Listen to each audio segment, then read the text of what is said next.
வாழ்க, இல்லைன்னா சீமான் ஒழிக. இது ரெண்டு தான் இன்னைக்கு தமிழக அரசியலா கொண்டு வந்து முட்டுச்சந்தில நிக்குது. சுபவி அவர்களால சொல்ல முடியுமா, திராவிட முன்னேற்ற கழக கூட்டணி வாக்குக்கு காசு கொடுக்கல அப்படின்னு அவரால் சொல்ல முடியுமா?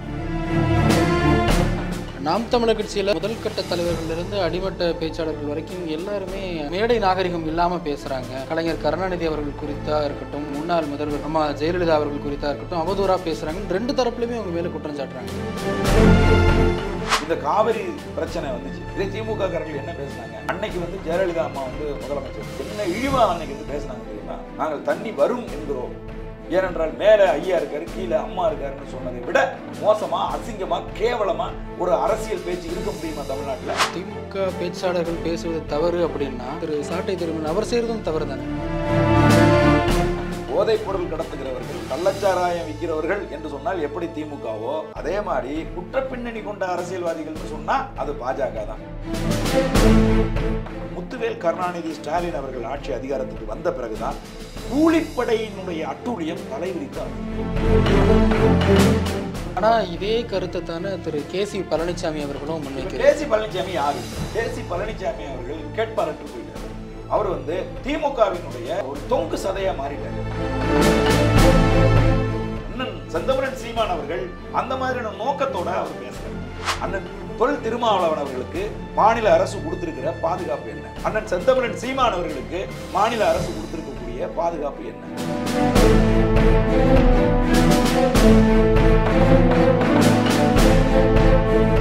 சோசியல் டாக்கிஸ் நேயர்களுக்கு அன்பு வணக்கம். தமிழ்நாடு டாக்ஸ் நிகழ்ச்சிக்கு உங்களை வரவேற்கிறேன். இன்றைக்கு திரைப்பட இயக்குனர் திரு களஞ்சியம் அவர்களோடு உரையாட இருக்கிறோம். வாருங்கள் நிகழ்ச்சிக்கு செல்லலாம். சார் வணக்கம். வணக்கம் தம்பி. தமிழ்நாட்டில் தொடர்ச்சியாக பல்வேறு பிரச்சனைகள் விவாதங்களை உண்டாக்கியிருக்கு.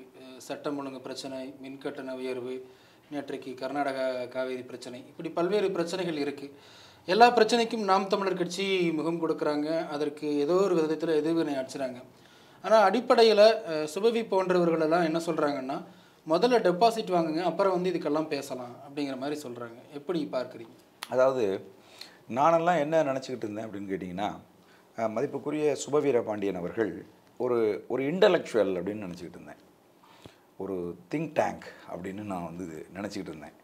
அவர் இப்படி பேசினதுக்கு பிறகு அந்த சிந்தனையில் ஒரு மாறுபாடு ஏற்பட்டிருக்கு. காரணம் என்ன அப்படின்னு கேட்டிங்கன்னா, நாம் தமிழர் கட்சி ஏன் டெபாசிட் வாங்க இயலவில்லை அப்படிங்கிறத முதல்ல அவர் சிந்திக்கணும். திமுக என்ன மாதிரியாய் தேர்தலை எதிர்கொள்ளுகிறது, அதிமுக தமிழகத்தில் எப்படி தேர்தலை எதிர்கொள்ளுது, நாம் தமிழர் கட்சி எப்படி தேர்தலை எதிர்கொள்ளுது அப்படிங்கிறத அவருக்கு கொஞ்சம் சிந்திக்கிற திறன் இருந்தால் சிந்தித்து பார்த்துருப்பார். திராவிட முன்னேற்ற கழகம் கிட்டத்தட்ட 7க்கும் மேற்பட்ட கட்சிகளை, சாதி கட்சிகளை, மதவாத கட்சிகளை எல்லாம் கூட்டு சேர்த்துக்கிட்டு திமுக நிற்கிது. அதிமுகவும் அதே வேலையை தான் செய்யுது. புரியுதுங்களா? இந்த பக்கம் புதுசாக ஒரு கூட்டணி, பாரதிய ஜனதா கட்சி கூட்டணி, அவங்களும் ஒரு 5-6 பேர் கூட்டணி சேர்த்துக்கிட்டு நிற்கிறாங்க. ஆனால் தேர்தலில் வெற்றி தோல்வி தானே சார்? இல்லை, அப்படி கிடையாது. கூட்டணி அரசியல் என்பது கொள்கையின் அடிப்படையில் இருக்கணும். புரியுதுங்களா? வெறும் ஓட்டு எண்ணிக்கையின் அடிப்படை தான் முக்கியம்னு சொல்லி கூட்டணியை ஒருபோதும் இருக்கக்கூடாது. புரியுதுங்களா? அந்த வகையில் பார்த்தீங்கன்னா நாம் தமிழர் கட்சி தனித்து நிற்கிது. இந்த கம்பேரிசன், நீ டெபாசிட் வாங்க பார்க்கலாம் அப்படிங்கிற சிந்தனைக்கே போகக்கூடாதுங்கிறதுக்கு நான் சொல்கிறேன். ஒன்று, அந்த நாம் தமிழர் கட்சி தனித்து நிற்கிது. சுபவி அவர்களால் சொல்ல முடியுமா, திராவிட முன்னேற்ற கழக கூட்டணி வாக்குக்கு காசு கொடுக்கல அப்படின்னு அவரால் சொல்ல முடியுமா? சொல்ல முடியாது. இப்போ நான் விழுப்புரம் நாடாளுமன்ற தொகுதியில் வேட்பாளராக நின்னேன். என்னோட தொகுதியில் கிட்டத்தட்ட 15 லட்சம் வாக்குகள் இருக்குது. இந்த 15 லட்சம் வாக்குகளுக்கும் பணம் கொடுத்தார்கள். திமுக கூட்டணி பணம் கொடுத்துச்சு. புரியுதுங்களா உங்களுக்கு?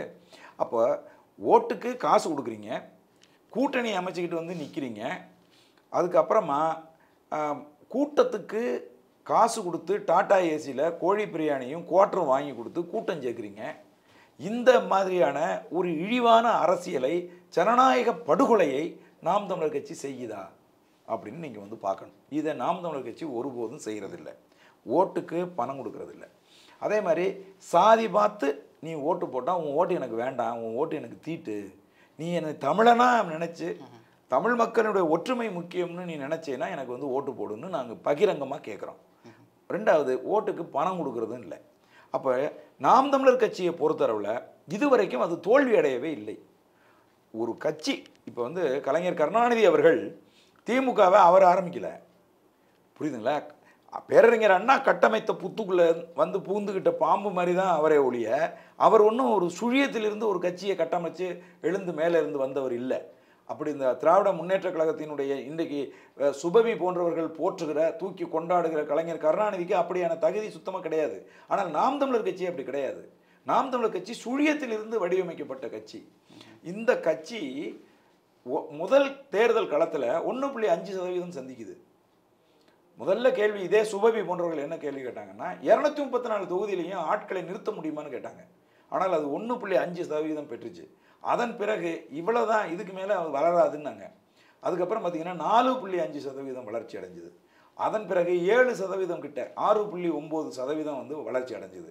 இதுக்கப்புறமா வளர்ச்சி அடையாது. அதுவும் இந்த தேர்தல், இந்த நாடாளுமன்ற தேர்தலை நாம் தமிழர் கட்சி எதிர்கொண்ட போது இணையதள வல்லுநர்கள் இருக்காங்கல்ல, அவங்கெல்லாம் என்ன சொன்னாங்கன்னா, நாம் தமிழர் கட்சி 2% பெறும், இது நாடாளுமன்ற தேர்தல், இதுக்கு மக்கள் வந்து நாம் தமிழர் கட்சிக்கு யார் பிரதம மந்திரி, யாரை சுட்டி காட்டுவார் சீமான், இது மக்கள் வந்து இவர்களுக்கு வாக்களிக்க மாட்டார்கள் அப்படின்னு சொன்னாங்க. ஆனால் துணிச்சலாக நாம் தமிழர் கட்சி தன்னுடைய மாநில கொள்கைகளை முன்வைத்து தேர்தலை எதிர்கொண்டுச்சு. கிட்டத்தட்ட 8.22% வாக்குகளை வாங்கி இன்னைக்கு அங்கீகரிக்கப்பட்ட ஒரு கட்சியாக மாறி இருக்கு. இது இது இது டெபாசிட் ஏன் வாங்கணும்? இல்லை சார், இப்போ தொடர்ச்சியாக என்ன முன்வைக்கிறாங்கன்னா, நாம் தமிழர் கட்சியில் முதல் கட்ட தலைவர்களிலிருந்து அடிமட்ட பேச்சாளர்கள் வரைக்கும் எல்லாருமே மேடை நாகரிகம் இல்லாமல் பேசுகிறாங்க. கலைஞர் கருணாநிதி அவர்கள் குறித்தா இருக்கட்டும், அல்லது முன்னாள் முதல்வர் அம்மா ஜெயலலிதா அவர்கள் குறித்தா இருக்கட்டும், அவதூறாக பேசுகிறாங்கன்னு 2 தரப்புலையுமே அவங்க மேலே குற்றம் சாட்டுறாங்களே. இல்லை, நீங்கள் இது 2 குற்றச்சாட்டு. இது நான் ஒன்றுக்காக பதில் சொல்கிறேன். முதல் குற்றச்சாட்டு சமீபத்தில் வந்து குற்றச்சாட்டு. இந்த குற்றச்சாட்டு நான் கேட்குறேன், வெற்றி கொண்டான் பேசியதை விட இழிவா தமிழ்நாட்டில் வேறு யாராவது ஒருத்தர் பேசிட முடியுமா? கரூர் முரளி இழிவா பேசியதை விட யாராவது பேசிட முடியுமா? இந்த காவிரி பிரச்சனை வந்துச்சு, இதே திமுக காரர்கள் என்ன பேசினாங்க? அன்னைக்கு வந்து ஜெயலலிதா அம்மா வந்து முதலமைச்சர், தமிழ்நாட்டின் முதலமைச்சர், மேலே வந்து ஐயா வாஜ்பாய் அவர்கள் பிரதம மந்திரியாக இருந்தாங்க. என்ன இழிவா அன்னைக்கு வந்து பேசினாங்க தெரியுமா? நாங்கள் தண்ணி வரும் என்கிறோம், ஏனென்றால் மேலே ஐயா இருக்காரு, கீழே அம்மா இருக்காருன்னு சொன்னதை விட மோசமாக, அசிங்கமாக, கேவலமாக ஒரு அரசியல் பேச்சு இருக்க முடியுமா தமிழ்நாட்டில்? இதை பேசியது திராவிட முன்னேற்ற கழகத்தை சேர்ந்தவர்கள் தான். அதே மாதிரி ஐயா வந்து தீப்பொறி ஆறுமுகம் அவர் பேசின பேச்சை விட நாம் தமிழர் கட்சியில் யாராவது பேசிட்டாங்களா? இன்னைக்கு ஒருத்தர் பேசிட்டு இருக்காரு, சிவாஜி கிருஷ்ணமூர்த்தின்னு ஒருத்தர், அதை விட கேவலமா, அதை விட மட்டமா நாம் தமிழர் கட்சியில் யாராவது பேசிட்டாங்களா? இப்ப சமீபத்தில் பேசின பேச்சு என்பது எப்படின்னு பாருங்க, யாரையும் இழிவு செய்யவில்லை, யாரையும் இழிவு செய்யல. இல்லை, அதே வார்த்தையை பயன்படுத்தினது தவறு அப்படின்னு சாட்டை திருமுருகன் சில ஆண்டுகளுக்கு முன்னாடி அவரும் சொல்லியிருக்காரு. இல்லைங்க, நான் உங்களுக்கு சொல்றேன், இந்த விக்கிரவாண்டி இடைத்தேர்தலில் சாட்டை துரைமுருகன் பேசுனது என்னங்கிறத நம்ம புரிஞ்சுக்கணும். அவர் வந்து சொல்றாரு, திராவிட முன்னேற்ற கழகத்தை சேர்ந்த மதிப்புக்குரிய கலைஞர் கருணாநிதி அவர்கள் ஐயா கர்ம வீரர் காமராஜரை விட அதிகம் சிறைச்சாலையில் இருந்தவர் இல்லை, ஐயா நல்லக்கண்ணு அவர்களை விட கூடுதலாக சிறைச்சாலையில் இருந்தவர் இல்லை, ஐயா செக்கெழுத்த செம்மல் வஉசி அவர்களை விட சிறைச்சாலையில் அதிக நாள் இருந்தவர் இல்லை. ஆனால் பழையங்குட்ட சிறையில் நான் இருந்தேன், பள்ளி பாம்புக்கு நடுவில் இருந்தேன், அப்படி இருந்தேன், இப்படி இருந்தேன்னு சொல்லி இவருக்கு பாட்டை எழுதி ஒரு ஹீரோயிசத்தை வந்து இவங்க டெவலப் பண்ணுறாங்க. தமிழ் மண்ணுக்காக, தமிழ் மக்களுக்காக உழைத்த தலைவர்கள் தமிழர்களா யாரையுமே இவர்கள் முன்னிறுத்தி இங்கே வந்து அரசியல் செய்தது இல்லை அப்படிங்கிற கருத்தை முன்வைக்கிற போது இந்த நாவூர் அனிபாபா அவர்கள் பாடிய அந்த பாடலை சொல்லிட்டு, இந்த பாடலுக்கு எதிர்மறையா அதே குரலில் அண்ணா திராவிட முன்னேற்ற கழகம் ஒரு பாட்டை எழுதி பதிவு செய்து கடந்த ஜெயலலிதா அம்மா ஆட்சி அதிகாரத்தில் இருக்கிற காலகட்டத்தில் இருந்து தேர்தல் பரப்புரையில் அவங்க இதை பயன்படுத்துகிறாங்க. இந்த பாட்டு நாம் தமிழர் கட்சி எழுதின பாட்டு கிடையாது, குற்றச்சாட்டு வைக்கிறதுக்கு. இந்த பாட்டை பாடியவர் யாரும் நாம் தமிழர் கட்சி கிடையாது. இந்த பாடல் கிட்டத்தட்ட 20க்கும் மேற்பட்ட யூடியூப் சேனல்ஸில் 7 வருடங்களுக்கு மேலே வந்து இணையதளங்களில் இருக்குது. லட்சக்கணக்கான மக்களால் அந்த பாட்டு பார்க்கப்பட்டிருக்கு. இந்த பாட்டை மேற்கோள் காட்டி இப்படி வந்து பாட வேண்டிய நிலைமையை தான் உண்மையாக இருக்குது, இப்படி தான் பாடியிருக்கணும், அவர் பாருங்க இப்படி பாடியிருக்காருன்னு ஒரு ஒப்பீட்டை தான் அவர் வந்து சொன்னார். இது அதோட முடிஞ்சு போச்சு. அது தேர்தல் பரப்புரையில் ஒரு கிராமத்தில் நடந்த கூட்டத்தில் அவர் பேசினார், அதோட முடிஞ்சு போச்சு. ஆனால் மதிப்புக்குரிய சுபவி என்ன செய்கிறாரு, அதை எடுத்து கொண்டு வந்து நாம் தமிழர் கட்சிக்கு ஒரு மிகப்பெரிய ஒரு விளம்பரத்தை கொடுக்கணுங்கிறதுக்காக சாட்டை துரைமுருகனை கைது செய்ய வச்சு இந்த பாடலை பற்றி இன்னைக்கு லட்சக்கணக்கான பேர் அது என்ன பாட்டுன்னு இளைய தலைமுறை பிள்ளைகளுக்கு தெரியவே தெரியாது. இன்னைக்கு லட்சக்கணக்கான பிள்ளைகள் அது என்ன பாட்டுன்னு போய் யூடியூப் சேனல்ஸ்லாம் வந்து மிமிகிரி பண்ணுறது மாதிரியான ஒரு சூழலை ஏற்படுத்தி கலைஞர் கருணாநிதி அவர்களை இழிவு செய்திருக்கிறது யாருன்னு பார்த்தீங்கன்னா மதிப்புக்குரிய சுபவி அவர்கள் தான் இதை செஞ்சுருக்காங்க. புரியுதுங்களா உங்களுக்கு? இப்போ திமுக பேச்சாளர்கள் பேசுவது தவறு அப்படின்னா அந்த வார்த்தையை பயன்படுத்தக்கூடாது அப்படின்னு குறிப்பிட்டு மீண்டும் பயன்படுத்தக்கூடிய திரு சாட்டை திருமணம் அவர் செய்கிறதும் தவறு தானே? இல்லைங்க, இந்த பாட்டு நாங்கள் எழுதுனது இல்லை. இல்லை, இப்போ அதிமுகவே அந்த பாட்டை பயன்படுத்துறது இல்லையா சார்? யார் சொன்னது? அவங்க இப்போ நாடாளுமன்ற தேர்தலில் அந்த பாட்டை பயன்படுத்தினாங்க. நான் என் தொகுதியில் ஆட்டோவில் கிட்டத்தட்ட ஒவ்வொரு தொகுதியிலையும் 2 ஆட்டோ 3 ஆட்டோ இந்த பாட்டை போட்டுக்கிட்டு தான் போகுது. அவங்க பயன்படுத்துகிறாங்க. இறந்து போயிட்டாரு, அவரை பற்றி ஏன் இப்போ பேசுகிறாங்க? இல்லை, இறந்து போனார் அப்படிங்கிறதுக்காக யாரும் வந்து இப்போ கருமை வீரர் காமராஜர் அவர்கள் கூட தான் இறந்து போயிட்டாங்க. புரியுதுங்களா? வாவு சிதம்பரனார் அவர்கள் கூட தான் இறந்து போயிட்டாங்க. நீங்கள் செய்த நல்லதை போற்றுவதும் கெட்டதை சுட்டி காட்டுவதும் அடுத்த தலைமுறை பிள்ளைகளுடைய கடமை. அதை நாங்கள் சுட்டி காட்டுறோம், அவ்வளோதான். அதை நீங்கள் ஊதி பெருசாக்கி அவரை கைது செஞ்சு நீதிமன்றத்துக்கு கொண்டுட்டு போனீங்க. நீதிபதி என்ன சொன்னார்? ஏப்பா இதெல்லாம் ஒரு முகாந்தாரமே இல்லாத குற்றச்சாட்டு, இதுக்கெல்லாம் ஏன் கைது செஞ்சீங்க அப்படின்னு தான் வந்து நீதிமன்றம் அவர் வெளியில் அனுப்பிச்சு. அப்போ இந்த மாதிரியான செயல்பாடு இருக்கு பாருங்க. நான் என்ன கேட்குறேன், மதிப்புக்குரிய சுபபி அவர்களுக்கு இந்த பாட்டு இணையதளத்தில் இருக்கிறது உங்களை உறுத்தலை, அதுக்கு நீங்கள் தடை வாங்கலை.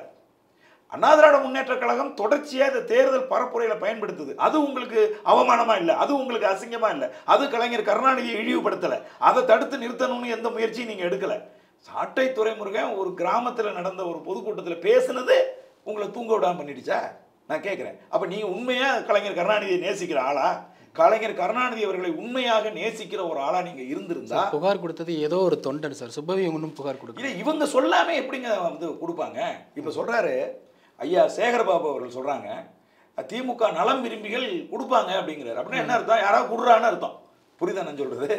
திமுக நல விரும்பிகளுக்கு நம்ம என்ன சொல்கிறோம்னா, நீங்கள் இதே நான் வந்து ஐயா மதிப்புக்குரிய சேகர் பாபு அவர்கள், செந்தில் பாலாஜி அவர்கள், ஏவா வேலு அவர்கள், ரகுபதி அவர்கள், இவங்களெல்லாம் கண்ணப்பன் அவர்கள்லாம் பார்த்து கேட்குறேன், நீங்களாம் எங்கேருந்து வந்தீங்க?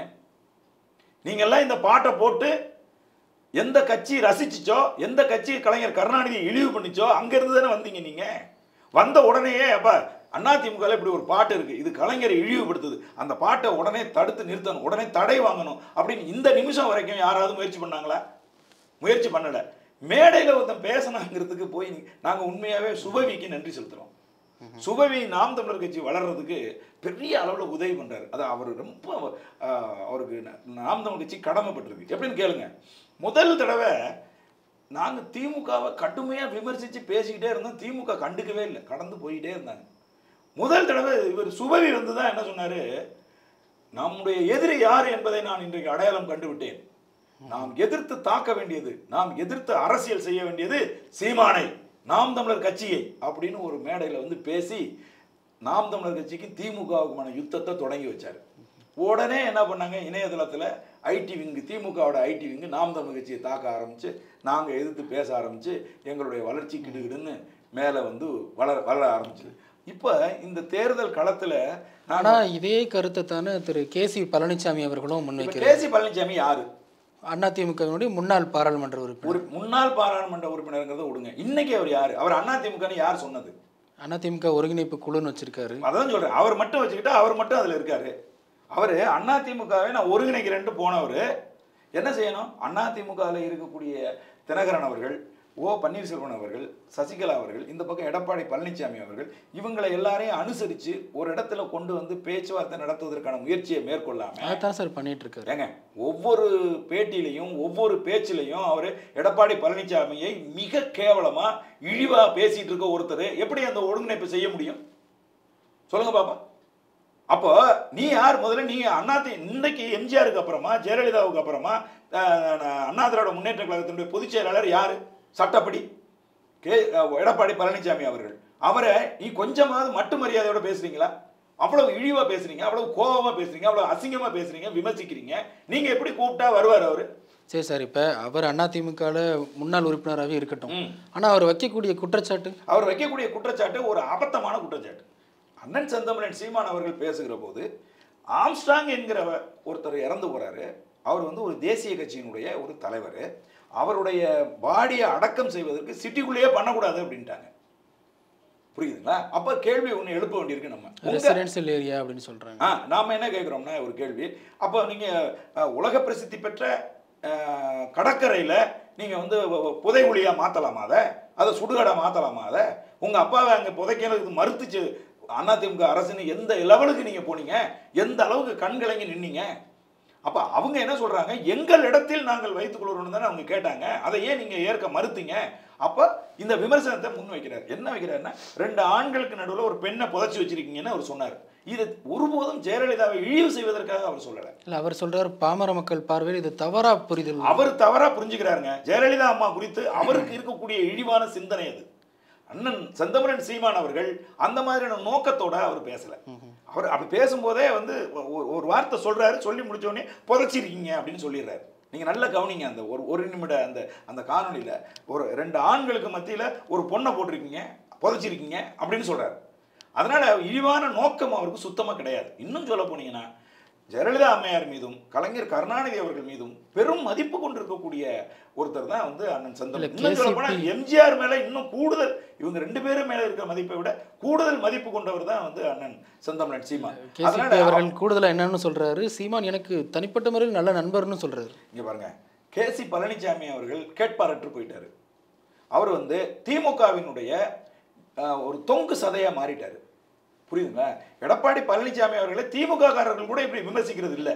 அப்போ இன்னைக்கு தமிழ்நாட்டில் இருக்கக்கூடிய சிக்கல்களை, ஆம்ஸ்ட்ராங் அவர்களுடைய மரணத்தை அடுத்து இப்போ நாம் தமிழர் கட்சியினுடைய ஒரு உறுப்பினர் வந்து கொல்லப்பட்டிருக்கார். மதுரை மாவட்டம் தீபக் ராஜ் என்கிற தேவேந்திர குல வேளாளர் அமைப்பினுடைய பொறுப்பாளர் கொல்லப்பட்டிருக்கார். இதையெல்லாம் மடை மாற்றணும். அதை விட ரொம்ப முக்கியமாக கள்ளக்குறிச்சி சம்பவத்தை மடை மாற்றணும். இப்படி பல பிரச்சனைகளை மடை மாற்றுறதுக்கு திமுகவினுடைய தொங்கு சதையா இருக்கிற கேசி பழனிசாமி அவர்கள் சீமானை வந்து குற்றம் சாட்டுவதன் மூலமா கவனத்திருப்பை ஏற்படுத்துறதுக்கு தான் செய்யறாரு. இதுல ஏதாவது முகாந்திரம் இருக்கா? ரைட்டுங்க. இதுல வந்து சீமான் அவர்கள் வந்து மிக கேவலமா கரூர் முரளி போல அல்லது வெற்றி கொண்டான் போல அல்லது சிவாஜி கிருஷ்ணமூர்த்தி போல கேவலமா இதை வந்து ரசிச்சு ஒரு பேச்சை பேசிட்டாரா? இல்லையே. இல்லை சார், நீங்க மீண்டும் மீண்டும் அந்த அளவுக்கு நாங்கள் கேவலமா பேசிட்டோம் அப்படிதான் கேட்குறீங்க. ஆமா, நாங்க அந்த அளவுக்கு இல்லை, அப்படி கிடையாது.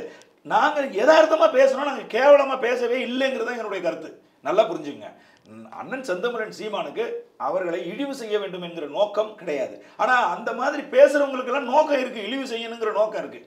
சிவாஜி கிருஷ்ணமூர்த்தி குஷ்புவை பத்தி பேசுறாருன்னா அதுல அவருக்கு நோக்கம் இருக்கு, அவங்களை இழிவு செய்யணும்னு. ஆனா அண்ணன் சீமான் பேசுனதுல அந்த மாதிரியான நோக்கம்லாம் எதுவுமே கிடையாதுங்க. இவருக்கு தேவை இருக்கு. யாருக்கு? இவர் லேம்ப் லைட்ல வர்றதுக்கு. சீமானை கேசி பழனிசாமிக்கு மட்டும் இல்ல, இன்னைக்கு சுபவியா இருந்தாலும் கேவி பழனிசாமியா இருந்தாலும் சரி, சீமானை தவிர்த்து விட்டு இங்க யாரும் அரசியல் பேச முடியாது. ஒண்ணு சீமான் வாழ்க, இல்லைன்னா சீமான் ஒழிக. இது ரெண்டு தான் இன்னைக்கு தமிழக அரசியலா கொண்டு வந்து முட்டுச்சந்தில நிக்குது.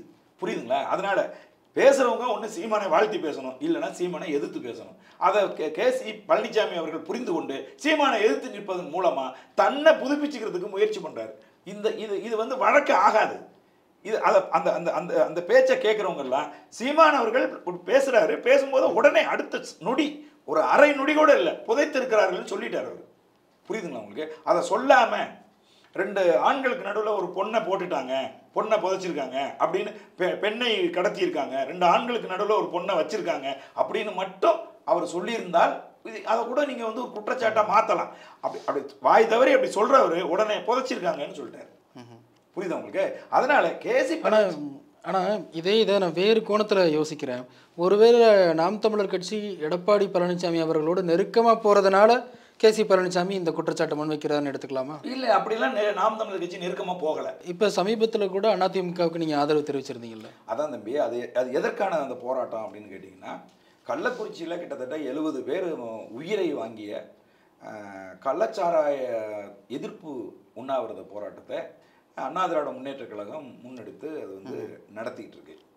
இந்த நேரத்தில் அது யார் நடத்தினாலுமே, புரியுதுங்களா, இப்போ வந்து டாஸ்மார்க்கை நடத்திட்டு இருக்கிறதே தப்பு, டாஸ்மார்க்கை இழுத்து மூடணும்னு கொள்கையோடு இருக்கக்கூடிய நாம் தமிழர் கட்சி கள்ளச்சாராயத்தை வந்து காய்ச்சுறாங்க, அதுவும் திமுக காரர்கள் வந்து காய்ச்சுறாங்க தொடர்ச்சியா. அப்படிங்கும்போது அங்கே அதிமுக ஆட்சியிலையும் கள்ளச்சாராயம், அதை தான் நான் சொல்கிறேன். அதிமுக ஆட்சியிலையும் கள்ளச்சாராயம் காய்ச்சினவன் திமுக தான், திமுக ஆட்சியிலையும் கள்ளச்சாராயம் காய்ச்சிறவன் திமுக தான் காய்ச்சிறான். புரியுதுங்களா? அதனால கள்ளச்சாராயத்துக்கு எதிராக நடக்கிற ஒரு போராட்டம் அப்படிங்கிறதுனால அதுக்கு ஆதரவு நம்ம தெரிவித்தோம். அவ்வளோதானே ஒழிய நம்ம அண்ணா திராவிட முன்னேற்ற கழகம் நாம் தமிழர் கட்சி ஆரம்பிக்கப்பட்ட போது அண்ணன் செந்தமிழன் சீமான் தெளிவாக ஒரு பேர் அறிவிப்பு செஞ்சார். 2010 மே 18 அன்னைக்கு மதுரையில். அதில் ஒன்று என்னென்னா, திராவிட கட்சிகளோடு ஒருபோதும் கூட்டணி இல்லை. இல்லை, இப்போ வர்ற தேர்தலில் அதிமுகவோட நாம் தமிழர் கூட்டணி அப்படிங்கிற செய்தி நிறைய வந்துட்டு இதான் சொல்கிறேன். இது ஊடகங்கள் பேசுகிற பேச்சு, இது நாம் தமிழர் கட்சியினுடைய தலைமை பேசுகிற பேச்சு இல்லை. நான் கூட என் கருத்தாக கூட ஆமாங்க வந்து முயற்சி செய்வோங்க அப்படின்னு கூட நான் சொல்லலாம். அது என்னுடைய கருத்தாக தான் இருக்குமே ஒழிய நாம் தமிழர் கட்சியினுடைய கருத்து கிடையாது. நாம் தமிழர் கட்சியினுடைய அடிப்படை கொள்கையில் மிக முக்கியமானதை நான் சொல்கிறேன். திராவிட கட்சிகளோடு ஒருபோதும் சமரசம் இல்லை, ஒருபோதும் கூட்டணி கிடையாது. அதே போல பாராளுமன்ற தேர்தலில் கூட என்கிட்ட கேட்டாங்க, பேசினாங்க, மறுத்தேன் அப்படிங்கிற மாதிரி சீமான் அவர்கள் குறிப்பிட்டார். அதாவது என்னென்ன தம்பி, யார் வேணாலும் இப்படி வேணாலும் பேசலாம். நான் சொல்கிறது இந்த அடிப்படை பாயிண்ட் புரிஞ்சுதுன்னா உங்களுக்கு விளங்கிடும். அது என்னென்னா, நாம் தமிழர் கட்சி ஒருபோதும் திராவிட கட்சிகளோடு சமரசம் செய்து கொள்ளாது, திராவிட கட்சிகளோடு தேர்தலில் கூட்டணி வைக்காது, தேசிய கட்சிகளோடு ஒருபோதும் கூட்டணி வைக்காது. இது நாம் தமிழர் கட்சியினுடைய அடிப்படை கொள்கை. பாரதிய ஜனதா கட்சி, காங்கிரஸ் போன்ற தேசிய கட்சிகள், கம்யூனிஸ்ட் கட்சிகள் போன்ற தேசிய கட்சிகளோடு நாங்கள் ஒருபோதும் கூட்டணி வைக்க மாட்டோம். அவர்களால் ஒரு பிரயோஜனமும் தமிழ்நாட்டுக்கு கிடையாது. இல்லை, அதிமுக திராவிட கட்சியே கிடையாதுன்னு நிறையா திராவிட இயக்க சிந்தனையாளர்களும் பேசிகிட்டு இருக்காங்க. எங்களை பொறுத்தவரையில் அது திராவிட கட்சி தான். இல்லை, தமிழர் தானே இருக்காரு. இல்லை, புரியுதுங்களா? இல்லை, அப்படி கிடையாது. ஒருத்தன் தமிழனாக இருக்கிறதுக்கும் ஒருத்தன் தமிழ் தேசிய சிந்தனையை ஏற்று இருக்கிறதுக்கும் நிறைய வித்தியாசம் இருக்குது. புரியுதுங்களா? எடப்பாடி பழனிசாமி அவர்கள் தமிழராக இருக்கலாம், ஆனால் அவர் தமிழ் தேசியத்தை உள்வாங்கியிருக்காரான்னு கேட்டால் அது உள்வாங்கலை. அவங்களுக்கு அதுனா என்னன்னே தெரியாது. இல்லை, இப்போ நேற்றைக்கு கர்நாடகாவில் 100% கன்னடர்களுக்கே வேலை அப்படின்னு சட்டமன்றத்தில் தீர்மானம் நிறைவேற்றுறாங்க. உடனடியாக அதுக்கான அரசாணைகள்லாம் வருது. அன்று இரவே வாபஸ் வாங்குறாங்க. இத்தனைக்கும் காங்கிரஸ் கட்சி தான் அங்கே ஆளுங்கட்சியாக இருக்குது. அங்கே உள்ள ஐடி நிறுவனங்கள் சங்கம் எதிர்ப்பு தெரிவித்ததுனால அது சாத்தியம் இல்லை அப்படின்னு நிப்பாட்டுறாங்க. ஆமாம், அதான் உண்மை. அதை நம்மளும் கடுமையாக எதிர்க்கிறோம். காரணம் என்னன்னு கேட்டிங்கன்னா, அவங்களாலேயே செய்ய முடியாத போது நாம் தமிழர் கட்சி இது மாதிரியான விஷயங்கள் தான் முன்வைக்கிறீங்க. கிடையவே கிடையாது. நீங்கள் தப்பாக புரிஞ்சுக்கிட்டீங்க. தமிழ்நாடு தமிழருக்கேன்னு முன்வைக்கிறீங்களா? ஆமாம், அதில் என்ன தப்பு இருக்குது? இங்கே பாருங்கள், அதே தானே அவங்களும் வைக்கிறாங்க. அதான் சொல்கிறத அடிப்படையே பாருங்க தம்பி. நேஷனாலிட்டி, சிட்டிசன்ஷிப்னு 2 இருக்குது. இது ரெண்டையும் போட்டு குழப்பிக்கவே கூடாது. சிட்டிசன் அப்படிங்கிறது வந்து குடிமகன், நேஷனாலிட்டி அப்படிங்கிறது தேசிய இனம். ஒரு தேசிய இனம், நான் வந்து தமிழ் தேசிய இனம், ஆனால் இந்திய குடிமகன். புரியுதுங்களா? அதுபோல தான் தமிழ் தேசிய இனத்தை சேர்ந்தவனா, ஆனால் இங்கு வாழுகிற கன்னடர்கள், இங்கு வாழுகிற தமிழர்கள், தெலுங்கர்கள், இங்கே வாழ்கிற மலையாளிகள் எல்லாம் தமிழ்நாட்டினுடைய குடிமக்கள். புரியுதுங்களா? கன்னடா வந்து கன்னட தேசிய இனத்துக்கு தான் வேலை அப்படின்னு சொல்கிறத நம்ம எதிர்க்கிறோம் கடுமையாக. ஏன்னா நம்முடைய கொள்கை என்னவா இருக்குது, நாம் தமிழர் கட்சியின் கொள்கை என்ன இருக்குன்னா, யார் வேணாலும் இந்த நிலப்பரப்புக்கு வாங்க, இங்கே வந்து நீங்கள் என்ன வேணாலும் செய்யுங்க, வேலை செய்யுங்க, என்ன வேணாலும் செய்யுங்க, பிஸ்னஸ் பண்ணுங்கள், எது வேணாலும் பண்ணுங்கள். உங்களுக்கான உயரிய பாதுகாப்பை கொடுக்க வேண்டியது தமிழ் தேசிய இனத்தை சேர்ந்த என்னுடைய கடமை. அதை நீங்கள் புரிஞ்சுக்குங்க. இங்கே வந்து நாடகம் போடாதீங்க. தெலுங்கர்கள் நாங்கள் தமிழர்கள்னு சொல்லி இங்கே மக்களை ஏமாத்தாதீங்க. இல்லை, அப்படி சொல்லும் போதே அவங்கள செகண்ட் சிட்டிசன், 2ஆம் தர குடிமக்கள். ஆமாங்க, அதுதான் நான் சொல்கிறேன். நீங்கள் வந்து குடிமக்கள், தமிழ் தேசிய தமிழ்நாட்டினுடைய குடிமக்கள். அவங்க தமிழ் நேஷனாலிட்டி அவங்க இல்லை. They are not Tamil nationalities. அவங்க தமிழ் தேசிய இனத்தை சேர்ந்த மக்கள் அல்ல. அவர்கள் தமிழ்நாட்டினுடைய குடிமக்கள். தமிழ்நாட்டினுடைய குடிமக்கள் உங்கள் உலகத்திலேயே மாறிக்கொள்ள முடியாது நேஷனாலிட்டி தம்பி. ஜெர்மன் பேசுகிறவன் ஜெர்மானியன், அசாம் பேசுகிறவன் அசாமி, மராட்டி பேசுகிறவன் மராட்டி. அவன் தமிழனாக மாற முடியாது. 200 வருஷம் தமிழன் போய் மராட்டியத்தில் வாழ்கிறான். ஒருத்தனாவது வந்து மராட்டியாக மாறிட்டானா? கிடையாது. மராட்டி மொழி பேசுனா மராட்டியனை மாற முடியாது. அந்த அடிப்படையில் நம்ம சொல்கிறோம், மாறிக்கொள்ளவே முடியாது உலகத்தில் ஒன்று இருக்குன்னா அது தேசிய இனத்தை மாற்றிக்கொள்ள முடியும். எந்த பிரெஞ்சுக்காரனும் தன்னை வந்து ஜெர்மன்காரனாக மாற்றிக்க முடியாது.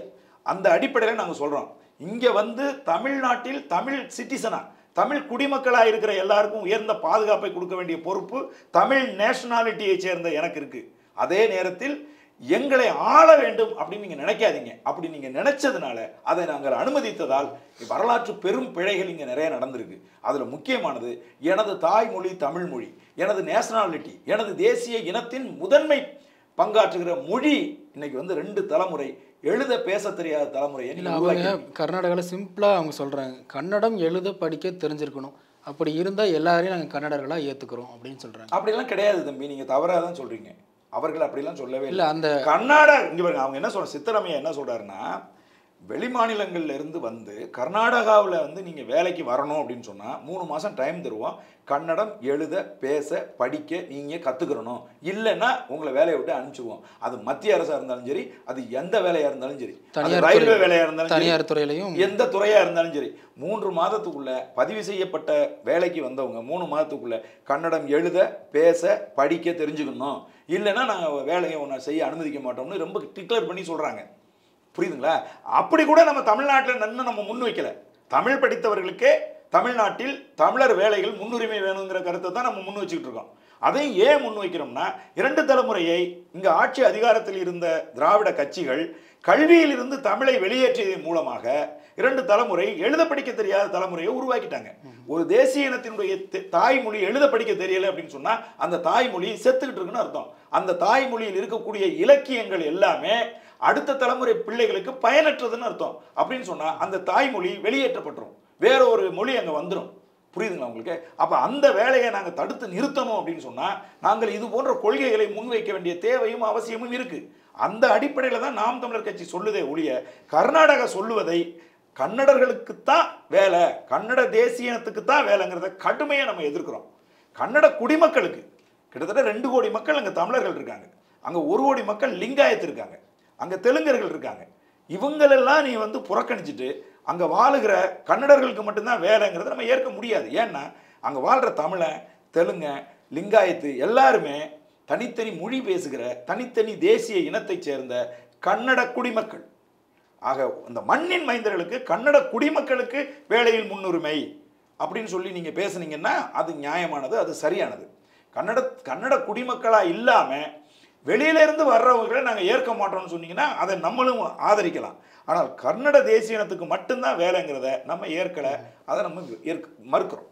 ஓகே, நேற்றைக்கு மத்திய இணையமைச்சர் ராம்தாஸ் அத்வாலே தமிழ்நாட்டுக்கு வந்திருக்காரு. வந்து ஆம்ஸ்ட்ராங் மனைவி அவர்களெல்லாம் சந்தித்து பேசியிருக்கிறாரு.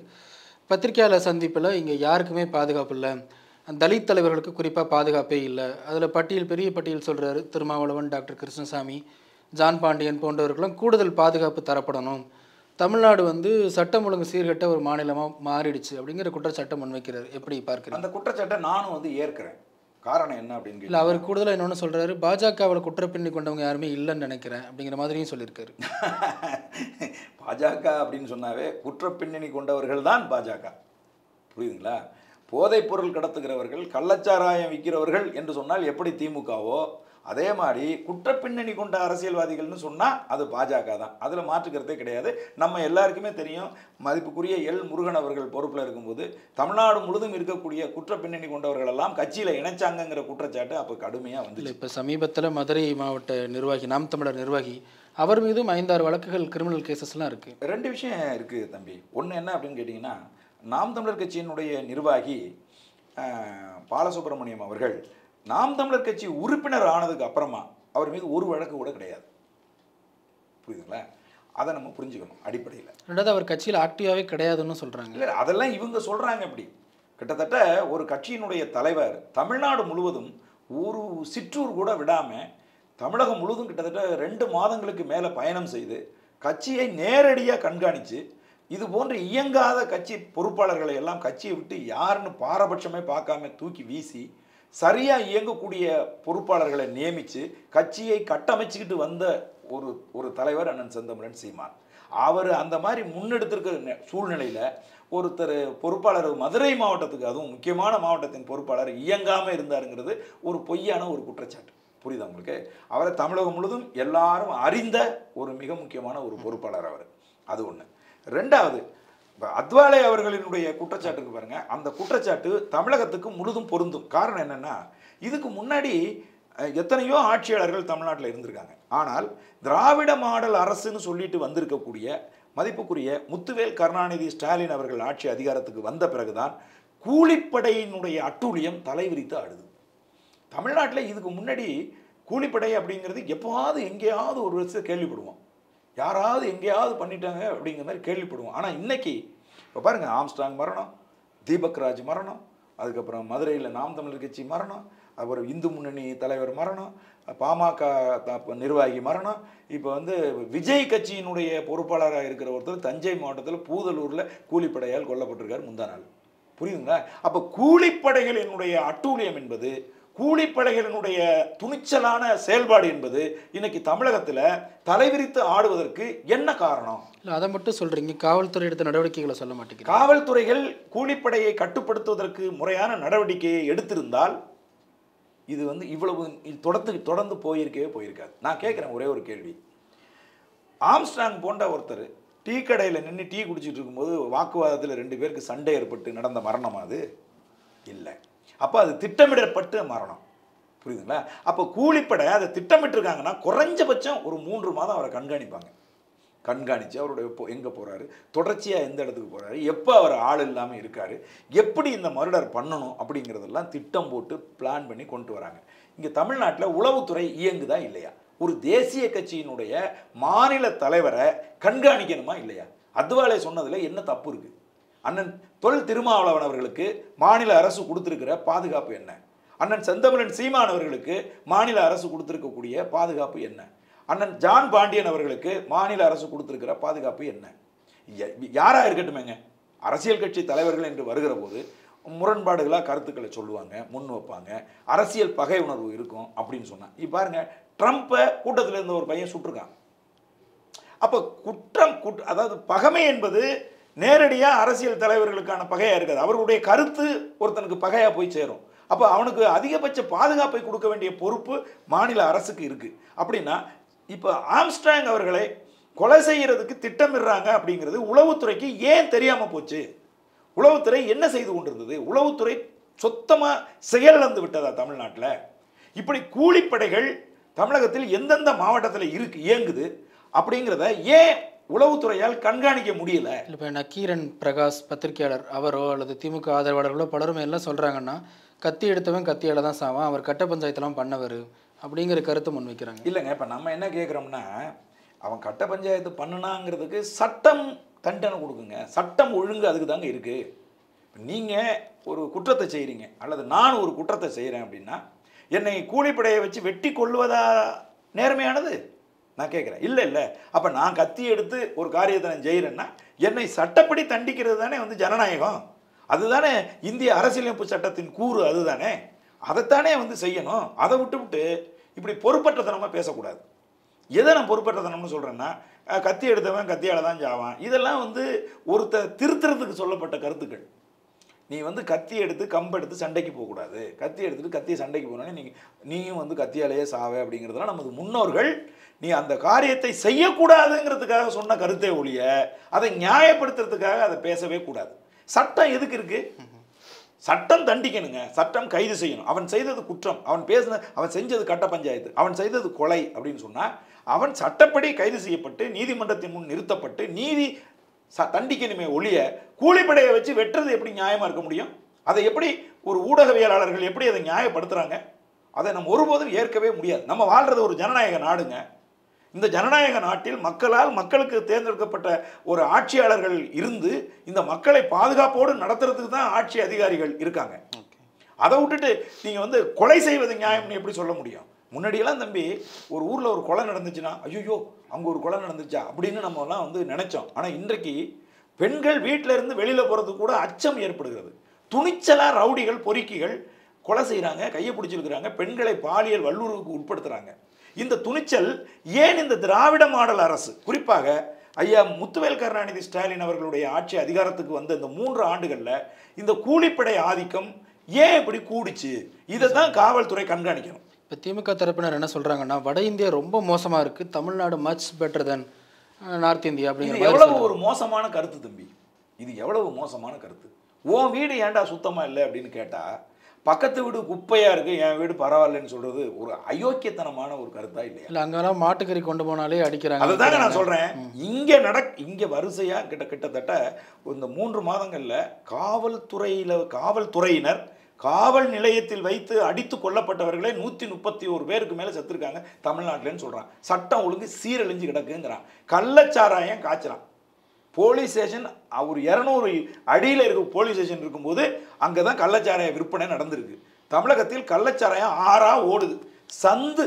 சந்து டாஸ்மார்க் கூட வச்சுட்டீங்க, புரியுதுங்களா? மில்லி சரக்கு கூட கொண்டாந்துட்டீங்க. வீரன் அப்படின்னு ஒரு சரக்கு கொண்டு வந்துருக்கீங்க. குறைந்த விலை, நிறைஞ்ச போதை, என்ன புதிய உதயம், வீரன் அப்படின்னு விளம்பரம்லாம் கொடுக்குறீங்க. அப்படி இது இருந்தும் ஏன் கள்ளச்சாராயம் காய்ச்சறான்? அப்போ அந்த கள்ளச்சாராயம் காய்ச்சறவனுக்கு நம்ம பிடிபட்டோம் என்று சொன்னால் இந்த அரசு நம்மளை கடுமையாக தண்டிக்கும். மிக மோசமாக நம்ம சம்பாதிக்க சொத்தெல்லாம் பறிமுதல் செஞ்சிடும். ஆகவே நம்ம இந்த காரியத்தை செய்யக்கூடாதுங்கிற அச்சத்தை ஏன் அவர்களுக்கு ஏற்படுத்தவில்லை சொல்லுங்க. அப்போ அப்போ அப்போ சட்டத்தை கையில் வச்சிருக்கக்கூடிய முதலமைச்சர் அமைச்சர்கள் என்ன சொல்கிறாங்கன்னா, நாங்கள் உடனடியாக கைது செஞ்சுருக்கோம், இதே அதிமுக ஆட்சியாக இருந்துச்சுன்னா வெளியவே செய்தி தெரிஞ்சிருக்காது அப்படிங்கிறாங்க. இல்லை, அப்படியெல்லாம் கிடையாதுங்க. அப்படிலாம் கிடையாது. அதிமுக ஆட்சியிலையும் நடந்த தவறுகள் எல்லாம் வெளியில் தெரிஞ்சு, இப்போ ஃபெலிக்ஸ் ஜெயராஜ் வந்து கொல்லப்பட்டாங்க. இதே திமுக அன்னைக்கு தலைவிரிச்சு ஆடிச்சு, மிக மோசமாக போராட்டம்லாம் முன்னெடுத்தாங்க, மிக கடுமையாக விமர்சித்தாங்க. இதே வந்து ஸ்டெர்லைட் படுகொலைகள் நடந்தது, 13 பேரை சுட்டு கொன்னாங்க. அன்னைக்கு இந்த திமுக என்ன மாதிரியான போராட்டங்களை முன்னெடுத்தாங்க, எப்படியான விமர்சனங்களை முன் வச்சாங்க, அதெல்லாம் நீங்கள் போய் பாருங்கள். அப்போ அதிமுக ஆட்சியில் விமர்சித்த அதே திமுக இன்னைக்கு குற்றத்தை ஒத்துக்கணும். ஒரு மாநிலத்தினுடைய தேசிய கட்சியின் மாநில தலைவர் கொல்லப்பட்டது கவனக்குறைவு என்பதை இந்த உளவுத்துறை, காவல்துறை செயலற்று போச்சு அப்படிங்கிறத முதலமைச்சர் ஏற்றுக்கொண்டு அதை சரி செய்யணும். அதுக்கு பதிலாக அதுக்கு சப்பக்கட்டு கட்டக்கூடாது. அதே மாதிரி இன்னைக்கு மாநிலம் முழுவதும் கூலிப்படை ஆதிக்கம் அதிகமாக இருக்கு, இதை வந்து நான் வந்து கட்டுப்படுத்தணும் அப்படின்னு மாநிலம் முழுவதும் இருக்கக்கூடிய காவல்துறையை சார்ந்த அதிகாரிகள், அனைத்து கட்சி கூட்டம், அதுக்கப்புறம் வந்து மாவட்ட ஆட்சியாளர்கள் அனைவரையும் கூப்பிட்டு உட்கார வச்சு ஆலோசனை பெற்று இந்த மாநிலத்தை கூலிப்படைகள் அற்ற ஒரு மாநிலமா மாற்றுறதுக்கு என்ன செய்யணுங்கிறத நேர்மையாக மாநில அரசு இயங்கணுமே ஒழிய திரும்ப அந்த மாநிலம் தப்பாக இருக்குது, இந்த மாநிலம் தப்பாக இருக்குது, நாங்கள் அதோட கம்பேர் பண்ணும்போது நாங்கள் பெட்டர்னு பேசுகிறதெல்லாம் அயோக்கியத்தனமானது. பொறுப்பற்ற ஒரு அரசு பேசுகிற பேச்சு இந்த பேச்சு. இல்லை, காவல் ஆணையரை மாற்றி இருக்கிறாங்க, உள்துறை செயலாளரை மாற்றி இருக்கிறாங்க. இப்போ ஒவ்வொரு மாவட்டத்திலையும் அந்த போலீஸ் டிபார்ட்மெண்ட்டே வந்து டிரான்ஸ்ஃபர் பண்ணுறாங்க, புதிய அதிகாரிகள் நியமிக்கிறாங்க, நடவடிக்கை எடுத்துட்டு. நான் என்ன கேட்குறேன், தமிழகம் முழுசுமே காவல்துறை இப்படி தான் இயங்குதுன்னா ஒருத்தர் தூக்கி இந்த பக்கம் போடுறது, ஒருத்தர் தூக்கி இந்த பக்கம் போடுறதுனால என்ன தம்பி நடந்துடும்? புதிய திட்டத்தை கொண்டு வரணும், சட்டத்தில் ஒரு மாற்றத்தை கொண்டு வரணும். இந்த மாநிலத்துக்குள் கூலிப்படை மரணங்கள், கூலிப்படை வன்முறை நடந்துச்சுன்னா அந்த கூலிப்படையினர் எவ்வளவு கடுமையாக தண்டிக்கப்படுவான்னு சட்டத்தை வந்து இயற்றணும் தம்பி, சட்டத்தை முன்னிறுத்தணும். அந்த வேலையை செய்கிறத விட்டுட்டு இப்போ நான் சொல்கிறேன், கள்ளக்குறிச்சியில் இந்த சாவுக்கு யார் காரணம்? முதல் குற்றவாளியே மாவட்ட ஆட்சியாளர் தான் குற்றவாளி, முதல் குற்றவாளி. ரெண்டாவது குற்றவாளி மாவட்ட காவல்துறை கண்காணிப்பாளர். அவர் மீது எடுக்கப்பட்ட நடவடிக்கை என்ன? எப்படி அவங்க குற்றவாளி? கள்ளச்சாராயம் குடிச்சிட்டு 2 பேர் செத்து போகிறாங்க, அதை போய் மாவட்ட ஆட்சியாளர் கவனத்துக்கு போகுது. அவர் போய் ஆய்வு பண்ணிவிட்டு அவர் சொல்கிறாரு, இது கள்ளச்சாராயத்தில் செத்த சாவு இல்லை அப்படின்னு சொல்லி அவர் அனைத்து பத்திரிகையும் கூப்பிட்டு அறிவிக்கிறார். அதனால் அந்த மக்கள் என்ன நம்பிக்கை பெற்றுட்டாங்கன்னா, இந்த சாராயத்தை குடித்ததுனால அவங்க சாகலை அப்படின்னு சொல்லி அந்த சாவுக்கு போன மக்கள் சாராயம் குடிச்சிட்டு இங்கே ஜாலியாக ஆட்டம் போட்டுட்ருக்கான். அந்த 66 பேர் இறந்தது அப்படி சாராயம் குடிச்சு தான் அவன் இறந்துருக்கான். அப்போ அன்னைக்கே அந்த ஆட்சியாளர் பொறுப்புணர்வோட கள்ளச்சாராயம் குடிச்சு தான் செத்தாங்கன்னு உடற்கூறு ஆய்வில் அந்த டாக்டர்ஸ் வந்து குறிப்பிட்டிருக்காங்க, சொல்லியிருக்காங்க. அரசை வந்து பாதுகாக்கணும்னு அந்த ஆட்சியர் தவறான ஒரு கருத்தை பதிவு செஞ்சதுனால தான் இவ்வளவு பேருடைய மரணம் நிகழ்ந்திருக்கு. மிக்க நன்றி சார். மிக்க மகிழ்ச்சி. நன்றி, வணக்கம் தம்பி.